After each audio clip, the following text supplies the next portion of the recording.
The term Reconstruction Era, in the context of the history of the United States, has two senses. The first covers the complete history of the entire country from 1865 to 1877 following the Civil War. The second sense focuses on the transformation of the southern United States from 1863 to 1877, as directed by Congress, with the reconstruction of state and society. From 1863 to 1865, Presidents Abraham Lincoln and Andrew Johnson both took moderate positions designed to bring the South back to normal as quickly as possible, while the radical Republicans used Congress to block any moderate approaches, impose harsh terms, and upgrade the rights of the freedmen. Johnson followed a lenient policy toward ex-Confederates much like Lincoln's. Lincoln's last speeches show that he was leaning toward supporting the enfranchisement of some freedmen, whereas Johnson was opposed to this. Johnson's interpretations of Lincoln's policies prevailed until the congressional elections of 1866 in the North, which enabled the Radicals to take control of policy, remove former Confederates from power, and enfranchise the freedmen. A Republican coalition came to power in nearly all the southern states and set out to transform the society by setting up a free labor economy, using the U.S. Army and the Freedmen's Bureau. The Bureau protected the legal rights of freedmen, negotiated labor contracts, and set up schools and even churches for them. Thousands of Northerners came south, as missionaries, teachers, businessmen and politicians. Hostile elements called them carpetbaggers. Rebuilding the rundown railroad system was a major strategy, but it collapsed when a nationwide depression struck the economy. The Radicals, frustrated by Johnson's opposition to congressional reconstruction, filed impeachment charges, but the action failed by one vote in the Senate. President Ulysses S. Grant supported radical Reconstruction and enforced the protection of African Americans in the South through the use of the Enforcement Acts passed by Congress. Grant suppressed the Ku Klux Klan, but was unable to resolve the escalating tensions inside the Republican Party between the carpetbaggers and the scalawags. Meanwhile, self-styled conservatives strongly opposed Republican rule. They alleged widespread corruption by the carpetbaggers, excessive state spending and ruinous taxes. The opposition violently counterattacked and regained power in each redeemed southern state by 1877. Meanwhile, public support for Reconstruction policies faded in the North, as voters decided the Civil War was over and slavery was dead. The Democrats, who strongly opposed Reconstruction, regained control of the House of Representatives in 1874. The presidential electoral vote in 1876 was very close and confused, forcing Congress to make the final decision. The deployment of the U.S. Army was central to the survival of Republican state governments. They collapsed when the Army was removed in 1877 as part of a congressional bargain to elect Republican Rutherford B. Hayes as president. Reconstruction was a significant chapter in the history of civil rights in the United States, but most historians consider it a failure because the South became a poverty-stricken backwater attached to agriculture, while white Southerners attempted to re-establish dominance through violence, intimidation and discrimination, forcing freedmen into second-class citizenship with limited rights, and excluding them from the political process. Historian Eric Fohn argues, what remains certain is that Reconstruction failed, and that for blacks its failure was a disaster whose magnitude cannot be obscured by the genuine accomplishments that did endure. Dating the Reconstruction Era. In the different states Reconstruction began and ended at different times. Federal Reconstruction finally ended with the Compromise of 1877. In recent decades most historians follow Fohn in dating the Reconstruction of the South as starting in 1863 rather than 1865. The usual ending has always been 1877. Reconstruction policies were debated in the North when the war began, and commenced in earnest after Lincoln's Emancipation Proclamation, issued on January 1, 1863. Overview. As Confederate states came back under control of the U.S. Army, President Abraham Lincoln set up reconstructed governments in Tennessee, Arkansas, and Louisiana during the war. He experimented by giving land to former slaves in South Carolina. By fall 1865, the new president, Andrew Johnson, declared the war goals of national unity and the ending of slavery achieved and Reconstruction completed. Republicans in Congress, refusing to accept Johnson's terms, rejected new members of Congress, some of whom had been high Confederate officials a few months before. Johnson broke with the Republicans after vetoing two key bills that supported the Freedmen's Bureau and provided federal civil rights to the freedmen. The 1866 congressional elections turned on the issue of Reconstruction, producing a sweeping Republican victory in the North, and providing the radical Republicans with sufficient control of Congress to override Johnson's vetoes and commence their own radical Reconstruction in 1867. That same year, Congress removed civilian governments in the South, and placed the former Confederacy under the rule of the U.S. Army. The Army conducted new elections in which the freed slaves could vote, while whites who had held leading positions under the Confederacy were temporarily denied the vote and were not permitted to run for office. In 10 states, coalitions of freedmen, recent black and white arrivals from the North,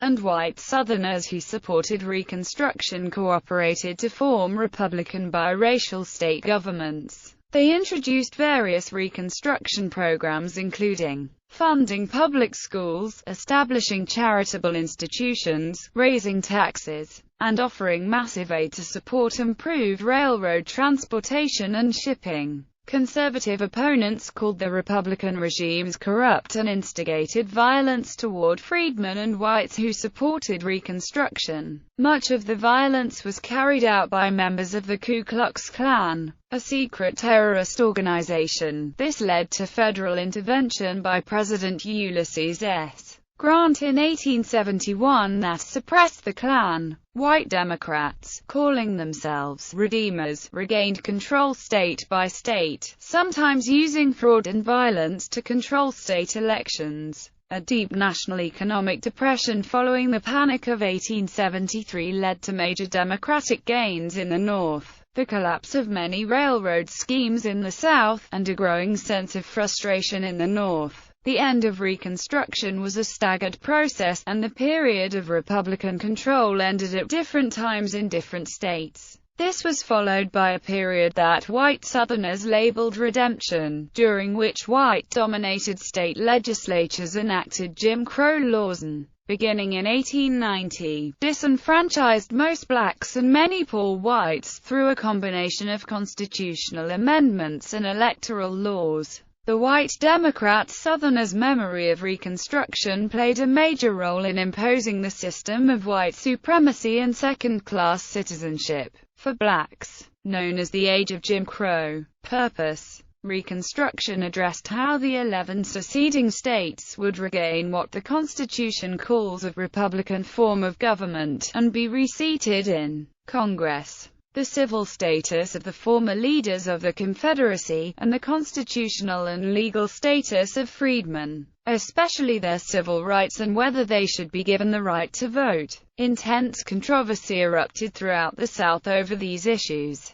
The laws and constitutional amendments that laid the foundation for the most radical phase of Reconstruction were adopted from 1866 to 1871. By the 1870s, Reconstruction had officially provided freedmen with equal rights under the Constitution, and blacks were voting and taking political office. Republican legislatures, coalitions of whites and blacks, established the first public school systems and numerous charitable institutions in the South. White paramilitary organizations, especially the Ku Klux Klan and also the White League and Red Shirts, formed with the political aim of driving out the Republicans. They also disrupted political organizing and terrorized blacks to bar them from the polls. President Grant used federal power to effectively shut down the KKK in the early 1870s, though the other, smaller, groups continued to operate.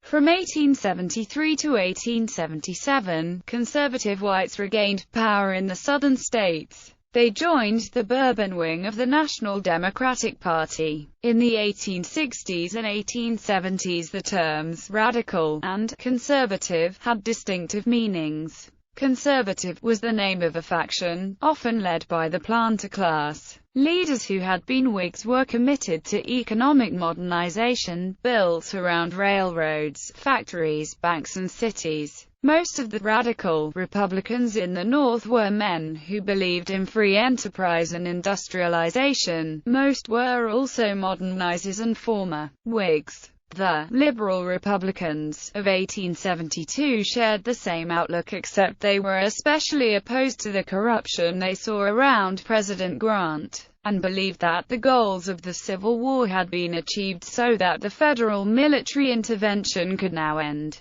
Passage of the 13th, 14th, and 15th Amendments is the constitutional legacy of Reconstruction. A second Reconstruction, sparked by the Civil Rights Movement, led to civil rights laws in 1964 and 1965 that ended segregation and opened the polls to blacks. Most historians consider Reconstruction to be a failure. However, historian Mark Summers argues that, if we see Reconstruction's purpose as making sure that the main goals of the war would be filled, of a Union held together forever, of a North and South able to work together, of slavery extirpated, and sectional rivalries confined, of a permanent banishment of the fear of haunting appeals to state sovereignty, backed by armed force, then Reconstruction looked like what in that respect it was, a lasting and unappreciated success. Material devastation of the South in 1865.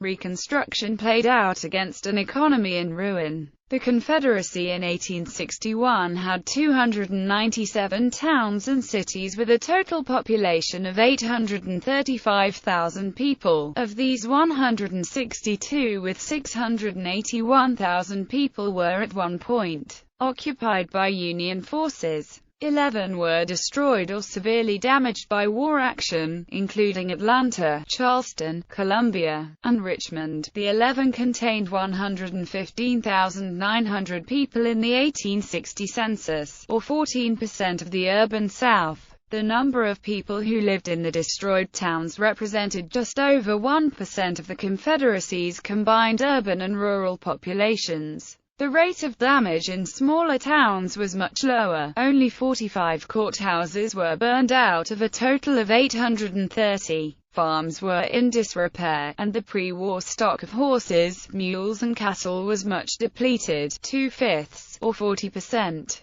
of the South's livestock had been killed. The South's farms were not highly mechanized, but the value of farm implements and machinery in the 1860 census was $81 million and was reduced by 2/5, or 40%, by 1870. The transportation infrastructure lay in ruins, with little railroad or riverboat service available to move crops and animals to market. Railroad mileage was located mostly in rural areas, and over two-thirds of the South's rails, bridges, rail yards, repair shops and rolling stock were in areas reached by Union armies, which systematically destroyed what they could. Even in untouched areas, the lack of maintenance and repair, the absence of new equipment, the heavy overuse, and the deliberate relocation of equipment by the Confederates from remote areas to the war zone ensured the system would be ruined at war's end. Restoring the infrastructure, especially the railroad system, became a high priority for Reconstruction state governments.